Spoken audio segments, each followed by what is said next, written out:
We've all heard that cameras capture moments, freeze time, preserve memories. A comforting thought, isn't it? Click, flash, and suddenly you've got proof that something happened, that you were there, that it was real. But have you ever looked at a photograph and noticed something that wasn't there when you took it? That shadow in the corner of your family portrait.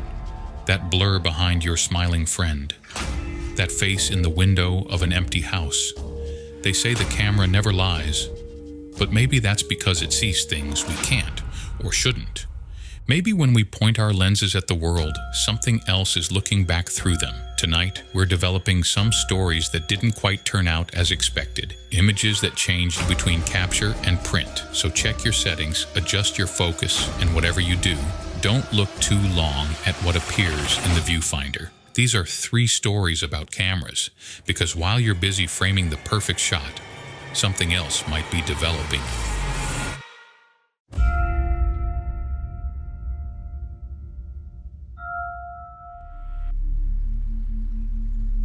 This one's a personal story that still keeps me up at night. Back in 2018, I was a junior at Emerson College in Boston, majoring in visual media arts with a concentration in photography. Most of my classmates were going all in on digital, but I'd always been drawn to the tactile nature of film. There was something about the chemical process, the waiting, the imperfection of it all that digital just couldn't replicate. I'm calling this one the developing room. The whole thing started at this estate sale in Cambridge, over on Huron Avenue. It was mid-September, one of those perfect New England fall days where the air is crisp and the leaves are just starting to turn. I'd been looking for vintage equipment to use for my thesis project on analog photography in the digital age. Pretty standard stuff, nothing revolutionary. I remember walking into this cramped Victorian home that smelled like mothballs and furniture polish. An older woman at the door explained that the sale was for her brother's estate, a photographer who'd passed away a few months back. Most of his professional equipment had already been claimed by family or sold, but there were a few odds and ends left.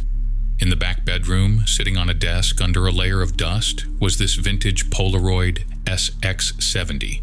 Not the rarest find, but still a beautiful piece. Brushed chrome body, tan leather, folding design. When I picked it up, the first thing I noticed was how cold it felt, like it had been sitting in a freezer rather than a stuffy bedroom. I figured it was just the metal construction. "Interested in that old thing?" the woman asked, startling me. My brother was obsessed with it near the end. Wouldn't let anyone touch it. "Does it still work?" I asked, turning it over in my hands. "Should. He was using it right up until..." She trailed off. $20 and it's yours. I didn't hesitate. $20 for a working SX70 was a steal, even if it needed repairs. The woman seemed almost relieved as she took my money, like she was glad to be rid of it. Back at my apartment on Commonwealth Avenue, I inspected my find. The camera was in surprisingly good condition, aside from some scratches on the bottom plate. When I opened it up, I found a pack of film still inside with 3 exposures left. The film looked odd, slightly discolored around the edges, but Polaroid film does strange things when it ages, so I didn't think much of it. My roommate Tyler was sprawled on the couch playing Fortnite when I wandered into the living room with the camera. "Check out what I scored for $20, I said, holding up the Polaroid. Tyler barely glanced over. "Cool. Looks old. Vintage," I corrected. "I'm gonna test it out." I raised the viewfinder to my eye and framed Tyler in the shot. The shutter made this unusual sound, not the typical mechanical click, but a wet, almost organic whir. The film ejected with a sigh rather than the usual mechanical whine. I set the developing photo on the coffee table and waited. Polaroids usually take about 15 minutes to fully develop, but this one seemed to be taking longer. After about 5 minutes, Tyler's image started to appear, but something was wrong. Instead of showing him on the couch with his controller, the photo showed him standing in the middle of a street, his face frozen in an expression of shock. The image was blurry, like it was capturing motion, but something about it made my stomach drop. "What the hell?" I muttered.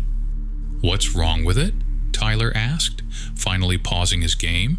I handed him the photo. "I don't know. It's like it took the wrong picture." Tyler studied it, then shrugged. "Weird. must be defective film. That doesn't even look like me. But it was him. Different setting, different pose, but unmistakably Tyler. I didn't think much more about it until 3 days later. Tyler was crossing Commonwealth Avenue to meet his girlfriend for dinner when a car running a red light struck him. He died instantly. I was in my photography lab when I got the call. My hands were shaking so badly I dropped my phone because I'd seen it. The photo I'd taken showed exactly how he died.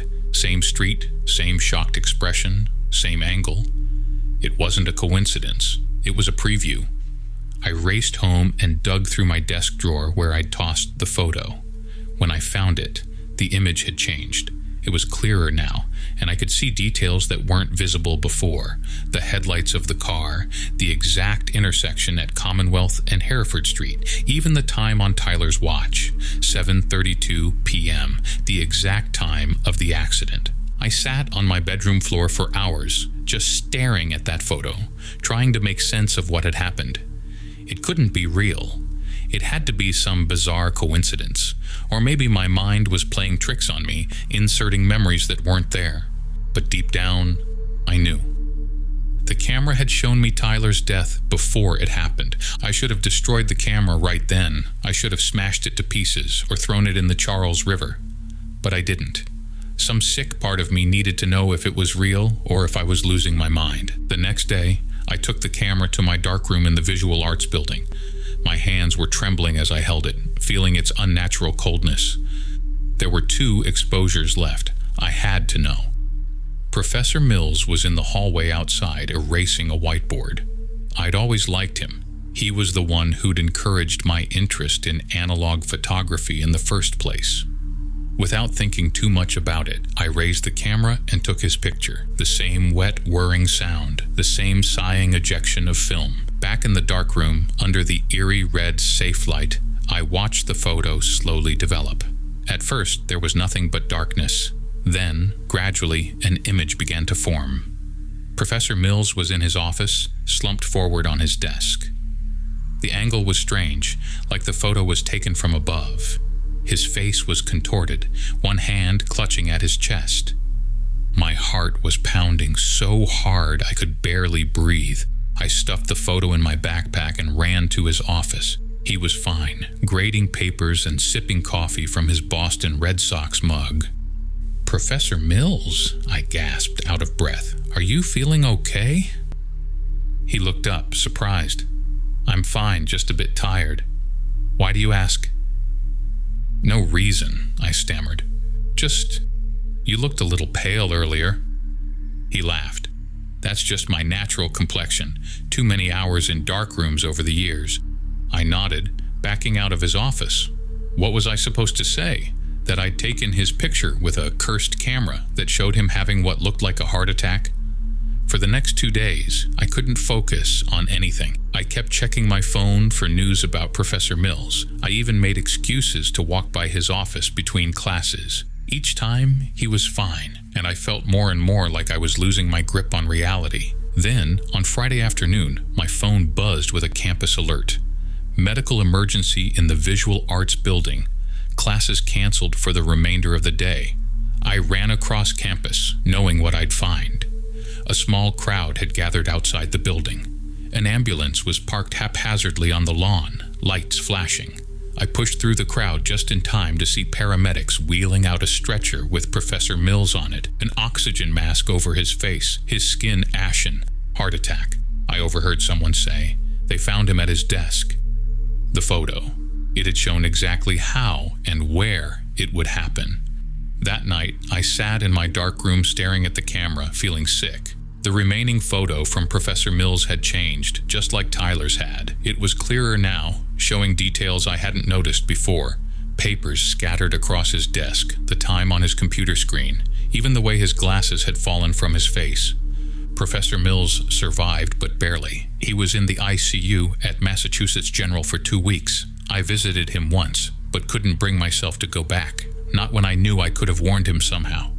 I had one exposure left. I knew I shouldn't use it, but the camera had a pull I couldn't explain, like it wanted to be used, needed to be used.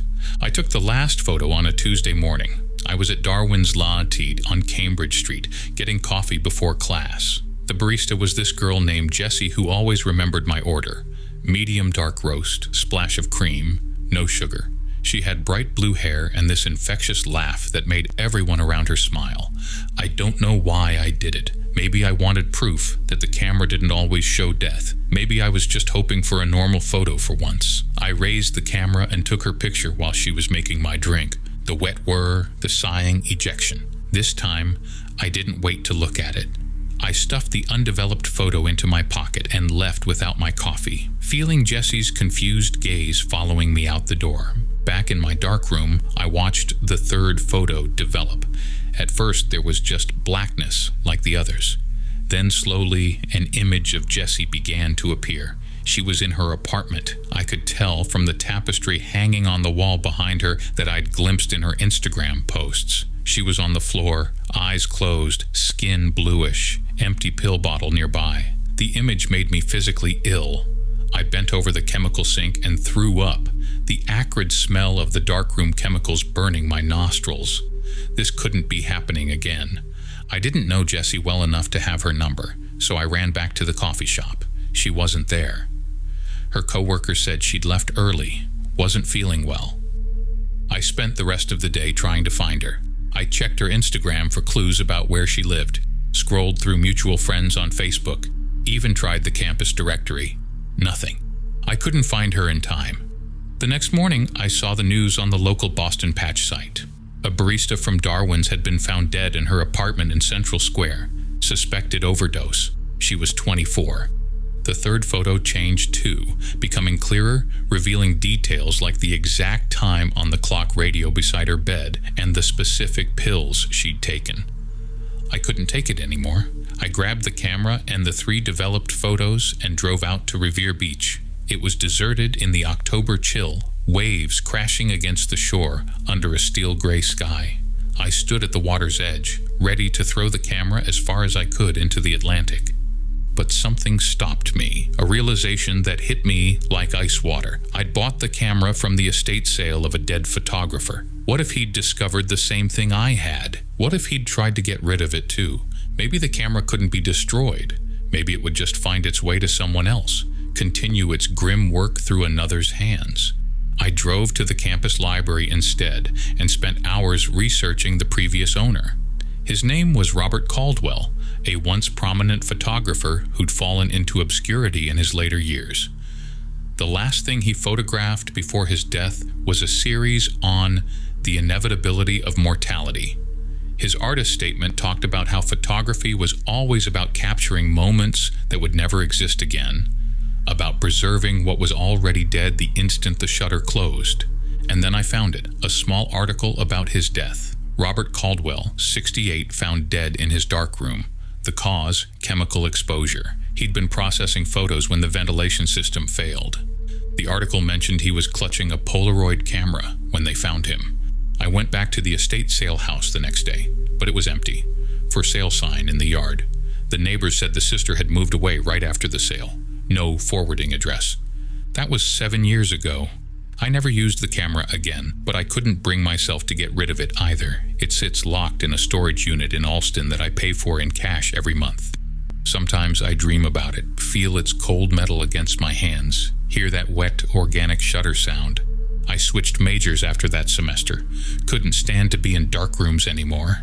The chemical smell, the red light, it all reminded me of those photos gradually developing, revealing deaths I could see but couldn't prevent. Sometimes I wonder if there's a pattern to who the camera chooses, if there's some way to use it for good. Could I photograph someone who was already terminally ill to see if there might be a chance they survive? Or would the camera just accelerate their fate? I don't know. And I'm too afraid to find out. All I know is that some boundaries weren't meant to be crossed, some moments weren't meant to be captured. There's a reason we can't see beyond the present. But sometimes, late at night, I still feel the weight of that camera in my hands, and I wonder what would happen if I turned it on myself. What would I see developing slowly in that white frame? And would knowing change anything at all?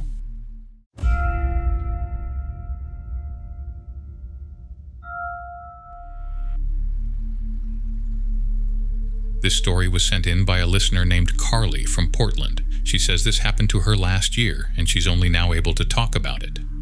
We're calling this one Followers. I never planned on being an influencer. It started as a side gig while I was working as a barista at Stumptown Coffee on Belmont Street. I'd always been into makeup and fashion, so I started posting tutorials using products I could actually afford.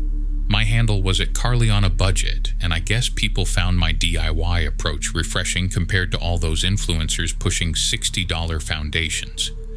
By January 2024, I had about 50,000 followers across platforms. Not huge, but enough that brands started sending me free stuff and paying me for sponsored content. I quit my barista job when I calculated I could make rent just from posting 3 videos a week. My one-bedroom apartment in the Pearl District became my studio, filming space, and office all in one. I'd set up my recording spot in the corner of my living room where the natural light from the windows hit just right around 2 p.m. White IKEA shelving in the background, some plants from Pistol's nursery, and a few framed prints. Clean, minimal, the aesthetic my followers expected. The first time I noticed something weird was on February 12th.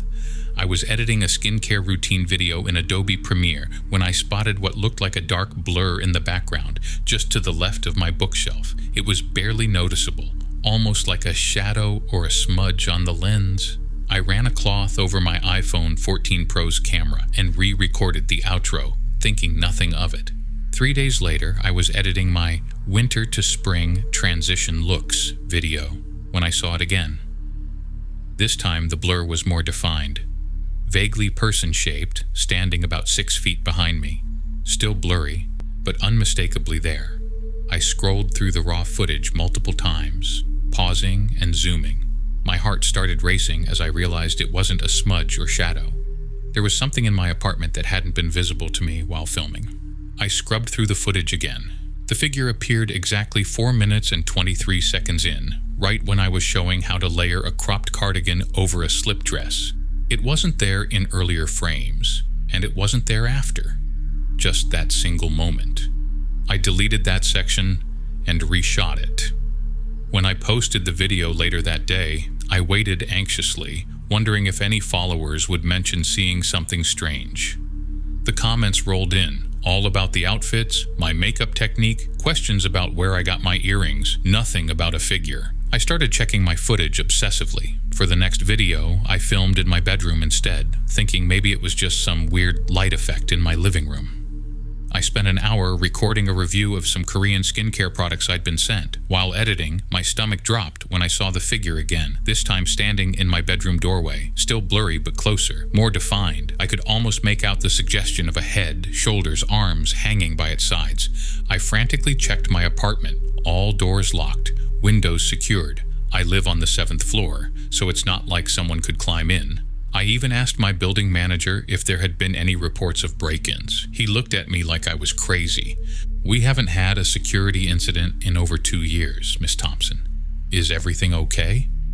For my next video, I used a different phone, thinking maybe my camera was glitching. I borrowed my friend Jesse's iPhone 15, set it up in my usual spot, and recorded a get ready with me for a virtual date night. My hands were shaking as I applied my NYX eyeliner, knowing I'd have to review the footage afterward. It was there again, closer still, about 4 feet behind me now. The figure was more solid looking, less like a blur and more like a person standing just out of focus. I could make out what looked like dark clothing, but the face was still indistinct, like a smear of shadow. I called Jesse in a panic.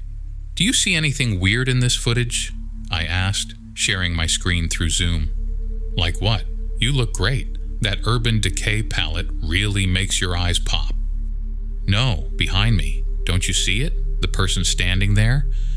She squinted at the screen. "Carly, there's nothing there. Are you feeling okay?" I wasn't crazy. I knew what I was seeing, but apparently only I could see it. My follower count was growing faster now. 75,000, then 100,000. Brands were reaching out daily. Sephora invited me to an exclusive event. A management company wanted to represent me. Everything I'd worked for was happening, but I could barely focus on any of it. Each video I posted, the figure moved closer. 4 feet, 3 feet, 2 feet, always behind me, always more defined than the last time. I tried everything. Different cameras, different rooms, different times of day. I even went to my mom's house in Salem and filmed there. It didn't matter.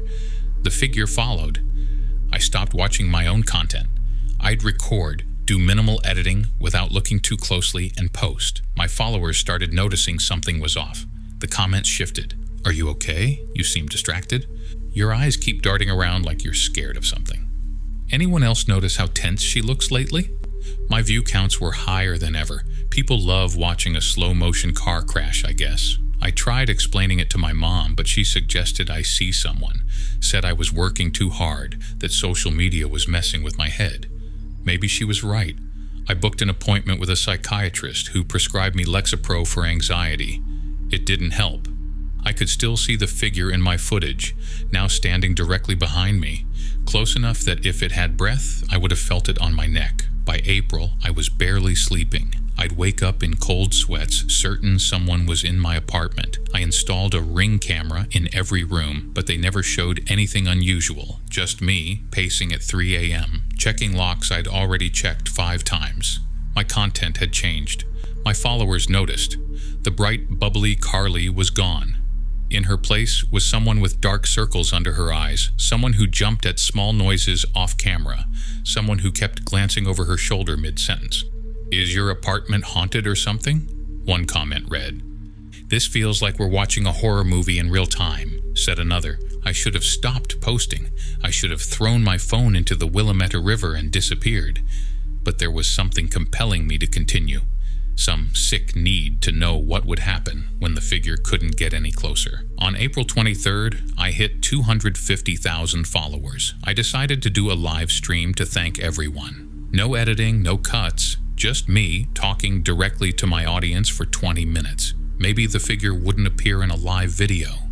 Maybe it needed the editing process somehow. I set up my ring light, positioned my phone on its tripod, and started the stream. Within minutes, thousands of people were watching. I talked about my journey, thanked everyone for their support, and tried to ignore the crawling sensation on the back of my neck. The comments were flowing in fast, but then they changed tone. "Who's that behind you?" "OMG, turn around." "Carly, there's someone in your house. Look behind you." I froze. Cold dread washed over me. For the first time, other people could see it too. I forced myself to keep talking, my voice shaking. "Guys, there's no one behind me. I live alone." But the comments kept coming, faster now. "It's touching your hair." "Get out of there." "Call 911. I felt it then, the lightest pressure on my shoulder, like fingers gently resting there. The stream froze. Not from a technical glitch, but because I couldn't move, couldn't breathe. The pressure increased, a hand gripping firmly now. I remember screaming. I remember dropping my phone. The live stream ended abruptly. When I came to, I was sitting on my kitchen floor. My phone was beside me, blown up with notifications. Missed calls from my mom, from Jesse, from numbers I didn't recognize. Thousands of DMS asking if I was okay, what happened if I was safe. I checked the time, 3:47 a.m. The live stream had ended 7 hours ago. I had no memory of those missing hours. With shaking hands, I opened my camera roll. There was a new video there, recorded at 11:23 p.m. I didn't remember recording it. I pressed play. It was me, sitting exactly where I am now, on my kitchen floor. My eyes were open but vacant, staring directly into the camera. My head tilted at an unnatural angle. My mouth moved, but the words weren't mine. The voice wasn't mine. It spoke in a language I didn't understand, guttural and ancient. Behind me, perfectly clear for the first time, stood the figure, no longer blurry, no longer a shadow. It was tall, impossibly thin, with skin like wet paper. Its face, God, its face, was almost human but wrong in ways I can't properly describe. Too many angles, eyes too far apart, a mouth that stretched wider than any human mouth should. Its hand was on my shoulder. I deleted the video immediately and threw my phone across the room. I stayed with my mom for 2 weeks after that. I deactivated all my social accounts. I moved out of my apartment, leaving most of my things behind. I changed my phone number, my email, everything. It's been almost a year. I'm living in Bend now, working a regular job at a coffee shop. No social media, no videos, nothing that would connect me to my old life. Sometimes I see people looking at me strangely, like they're trying to place where they know me from. I just smile and pretend I don't notice. I've considered starting therapy again, telling someone about what happened, but I'm afraid they'll either think I'm crazy or worse, they'll believe me.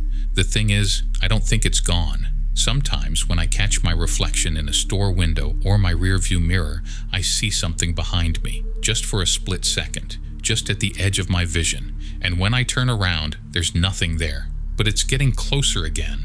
I sent this story to you because I need someone to know what happened. I need someone to believe me. If something happens to me, if I disappear, someone needs to know why.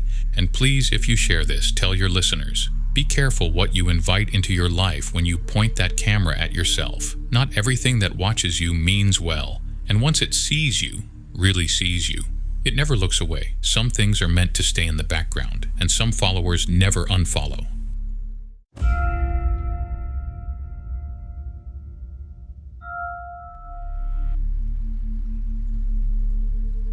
This one's called Aperture. It's about how some things are better left unseen, especially when looking through a broken lens. I've been a combat photographer for almost 15 years. I was in Syria in 2013, Iraq in 2007, Afghanistan from 2002 through 2005, and pretty much every other hellhole with bullets flying since then. When you spend that much time in war zones, you start to recognize patterns. But what I discovered in eastern Ukraine in February of 2023 went beyond pattern recognition. It changed everything I thought I knew about war. My name's Marcus Holden, and I've shot for Reuters, AP, and currently National Geographic. I've won awards, been published in Time, and have 3 books of photography to my name. I mention this not to brag, but so you understand I'm not some amateur who doesn't know what he's seeing through a viewfinder. It was February 11th when it happened. I'd been embedded with a Ukrainian reconnaissance unit near Bakhmut for about a week. The landscape was all mud, craters, and skeletal trees, classic Eastern European winter warfare scenery. Not that different from photos I'd seen of the same region during World War II, honestly. We were set up in an abandoned 3-story apartment building with a decent vantage point of a suspected Russian position about 800 yards east. I was shooting with my workhorse Canon EOS 5D Mark IV, a camera that had been with me through 3 different conflicts. It had a few scratches and dings, but nothing serious. The shelling started around 0745. Not unusual. Mornings often kicked off with artillery. We'd moved to the basement when a shell hit the 2nd floor directly above us. The whole building shook. Plaster rained down, and I caught a chunk of something to the side of the head. Not enough to knock me out, but enough to leave me dazed. When the dust settled, everyone was okay, but my camera had gotten knocked off its strap and skidded across the floor. I picked it up and noticed the casing had cracked, and the viewfinder was spiderwebbed with tiny fractures. The lens had somehow survived intact. "That's gonna cost you," Petro, our translator, said with a tight smile. I shrugged. "If that's the worst that happens today, I'll take it." After the shelling died down, we moved back upstairs to assess the damage. Part of the roof had caved in, letting in shafts of weak winter sunlight through the dust. I lifted my camera out of habit, framed a shot of a Ukrainian soldier silhouetted against the light, and hit the shutter. The viewfinder flickered black for a second longer than normal. When I checked the image preview, something was off. The lighting wasn't right, and there was something strange about the uniform the soldier was wearing. I zoomed in. It wasn't our Ukrainian soldier. The figure in my photo was wearing what looked like a World War I-era German uniform, complete with the distinctive Stahlhelm helmet. Behind him wasn't our half-destroyed apartment building, but a muddy trench with wooden supports. Everything else was identical. The angle of light, the dust in the air, the soldier's stance. I blinked, looked up at the actual Ukrainian soldier still standing there, then back at my camera. Had I somehow accessed an old photo on my memory card? That made no sense. This was a brand new SanDisk I'd formatted before the trip. "You get anything good?" the soldier asked in broken English. Not sure," I mumbled, turning the camera so he couldn't see the screen. "Let me try again." I lifted the camera, framed him once more, and took another shot. Again, the viewfinder stayed black a beat too long. This time the preview showed a Soviet soldier in winter gear, unmistakably from the Eastern Front of World War II. Same pose, same light, but completely different war. My heart started pounding. I walked to the window and took a photo of the battlefield outside. The viewfinder flashed, and suddenly I was looking at the same landscape, but littered with horses and men in Napoleonic uniforms. French infantry, from the looks of it. "What the hell?" I whispered. I took more photos. Each click of the shutter jumped to a different war, a different time, but always the same location. Civil War soldiers in blue and gray, Red Army troops during the Russian Civil War, medieval knights on horseback. I was about to show Petro when something in one of the images caught my eye. In the corner of a shot showing what looked like ancient Roman legionnaires, there was a figure that didn't belong. It was tall, impossibly thin, with limbs that seemed too long and jointed in the wrong places. Its face, if you could call it that, was a blur of features, like multiple faces overlaid and shifting. It stood among the soldiers, but none of them seemed to notice it. I frantically scrolled through the other photos. There it was again.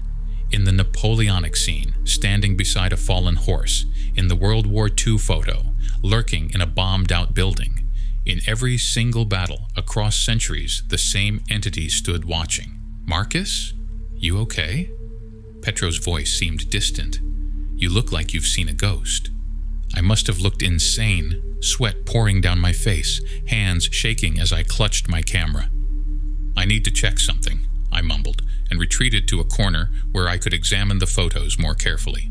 The entity appeared in every battle photo, but its position shifted. Sometimes it stood near the wounded, other times among the dead. In one horrifying image from what appeared to be a medieval battlefield, it seemed to be feeding somehow, its blurred face pressed against a fallen soldier's chest. But what disturbed me even more was that as I scrolled through the chronological sequence, it was getting closer to the foreground in each photo, like it was moving toward the camera, toward me. I needed to confirm I wasn't hallucinating. I approached one of the Ukrainian officers, Sergeant Kovals, who'd been in many of my previous photos. "Would you mind if I take your portrait, testing my camera after the hit it took?" He nodded, standing against a wall and giving me a stoic look. I lifted the camera, framed him, and took the shot. The viewfinder stayed black longer this time. When the preview appeared, it showed a Union Army officer from the American Civil War standing in exactly the same pose as Kovals, down to the slight tilt of his head. But the entity was there too, now standing directly behind the Civil War officer, its impossibly long fingers resting on the man's shoulders. Those fingers appeared to be sinking into the uniform, into the flesh beneath. My hands were trembling so badly I nearly dropped the camera. I mumbled thanks to Kovals and rushed back to my gear. That night I couldn't sleep. I connected my camera to my laptop and examined every photo I'd taken that day. The pattern was undeniable. The entity appeared in every battle photo throughout history, and it was always feeding in some way, not on the bodies themselves, but on something intangible around them. Some photos showed it with mouths opening across its body, drawing in what looked like faint wisps of light from the fallen. Most terrifying was its progression across the timeline. In ancient battles, it lurked at the edges. By medieval times, it moved among the fighting.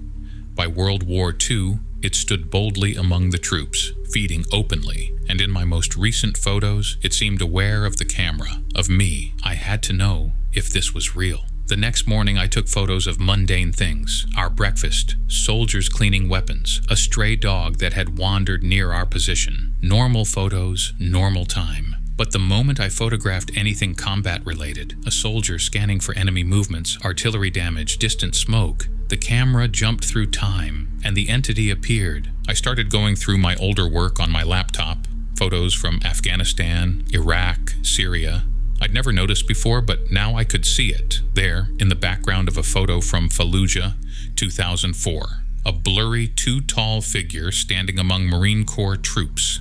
In Gaza, 2008, the same entity feeding on something rising from a bombed building. It had been there all along, in the margins of my work, just out of focus enough to miss.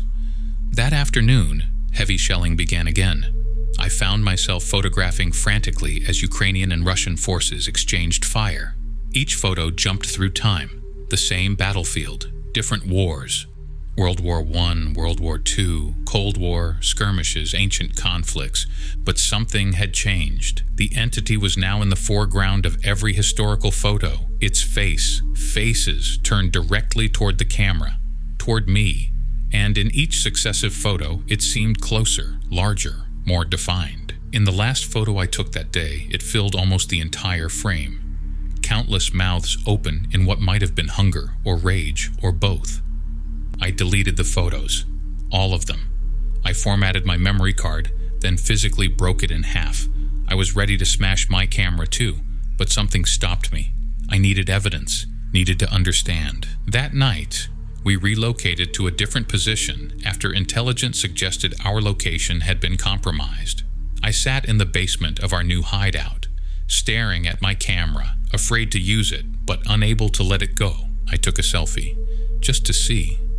The viewfinder stayed black for a long time. When the preview appeared, it wasn't me. It was a young photographer from what looked like Vietnam, circa 1968, sitting in a different basement, holding a Nikon F camera. Behind me, stood the entity, its long fingers reaching for the back of the photographer's neck, my neck.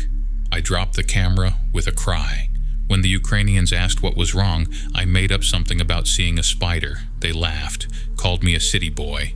I laughed too, but inside I was screaming. 3 days later, I was on a flight back to New York, claiming a family emergency. My camera stayed locked in my hotel safe in Kiev. I couldn't bring myself to destroy it, but I couldn't bear to have it near me either. Back home, I started researching.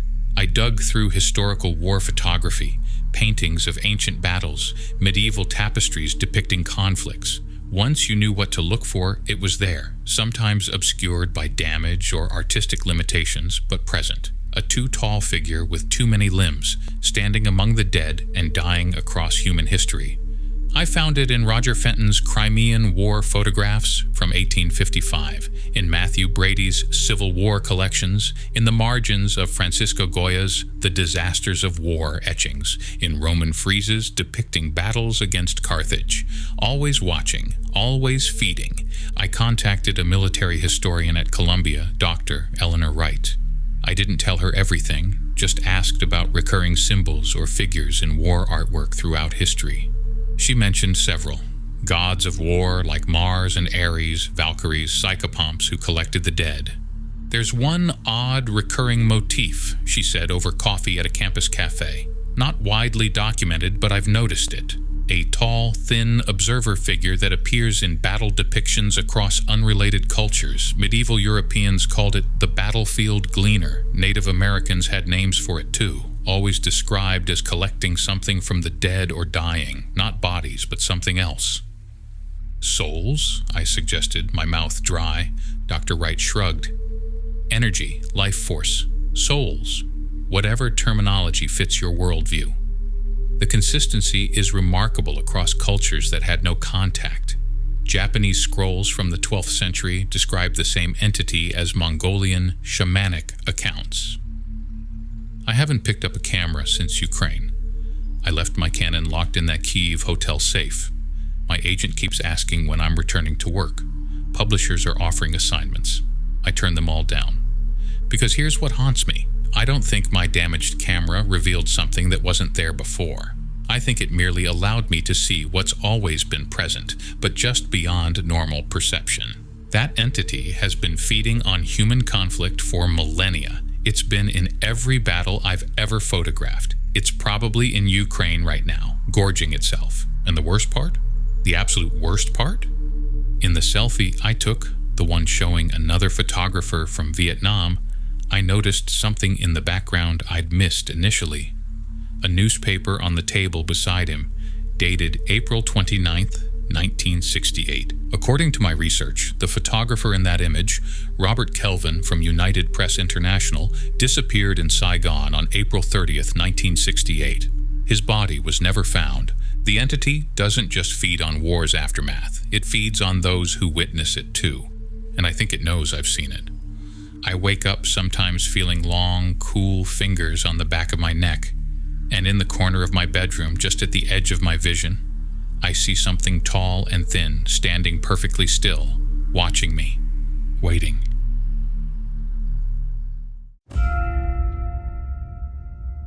We like to think we control what we capture, frame the shot, adjust the lighting, choose the moment. But tonight's stories remind us that cameras are more than just tools. They're windows, portals, witnesses to things beyond our understanding. The truth is, we've never really known what happens in that fraction of a second when the shutter closes and opens again. What slips through, what gets trapped, what starts watching us instead. So the next time you're lining up the perfect shot or scrolling through your gallery late at night, pay attention to that feeling on the back of your neck, that sense that you're not alone. And remember, the most dangerous thing about photography isn't the risk of missing the perfect moment. It's the certainty that some moments were never meant to be captured in the first place.